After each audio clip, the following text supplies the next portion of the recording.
আপনি আপনার অধীনস্থ হোক, আপনার বিশ্বস্ত হোক বা আপনার পার্শ্ববর্তী কাউকে হোক, আপনার এমপ্লয় হোক বা আপনি কোনো কিছু কারোর যদি কিছু করতে দেন বা তার যোগ্যতা অনুসারে কিন্তু তাকে সেই কাজটা দিবেন।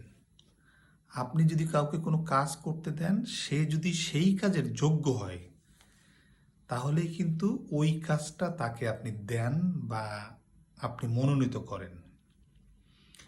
তেমনি বাংলাদেশে একটা রাজনৈতিক বিতর্ক শুরু হয়েছে যে আওয়ামী লীগকে নিষিদ্ধ করা বা আওয়ামী লীগকে বিতাড়িত করা। এখন একটা বেসিক কোশ্চেন সামনে এসে দাঁড়াচ্ছে, যাদের দ্বারা আওয়ামী লীগকে ব্যান করা হবে বা আওয়ামী লীগকে একদম সমূলে উৎপাটন করা হবে, তারা কি এই কাজটার যোগ্য কিনা, তারা কি এই কাজটা করার সমর্থন রাখে কিনা, তারা কি এই কাজটা পারবে কিনা বা গ্রহণযোগ্যতা আছে কিনা, এই প্রশ্নটা কিন্তু কেউ করতেছে না। এমন একটা দুর্বল সরকার বাংলাদেশের রাজনীতিক পরিপ্রেক্ষিতে আমরা দেখি নাই। আমার যতটুক দেখা হয়েছে এরশাদের আমলের পর থেকে এই পর্যন্ত এত দুর্বল সরকার আমরা কোনো সময় দেখি নাই। এরা নিজেরাই কিন্তু ঠিক নাই।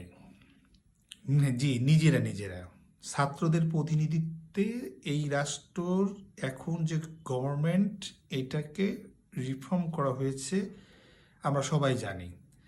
ছাত্ররা মনোনীত করে ডক্টর মোহাম্মদ ইউনূসকে দায়িত্ব দিয়েছে, আমরা সমর্থন করেছি। কারণ আমরা চেয়েছিলাম যে আওয়ামী লীগ মুক্ত একটা পরিবেশ বাংলাদেশে বজায় রাখা হোক।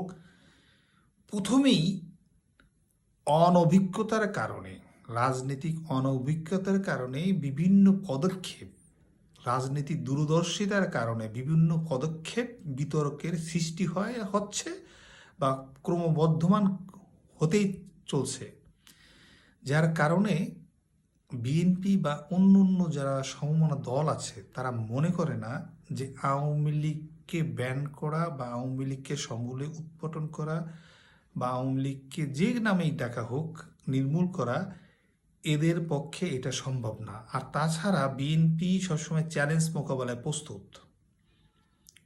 বিএনপি তার নিজস্ব যে অভিজ্ঞতা, বিএনপি যে তার দীর্ঘদিন পথ চলার যে অভিজ্ঞতা, সেখানে দেখে আসছে কিভাবে একটা দল টিকে থাকতে পারে।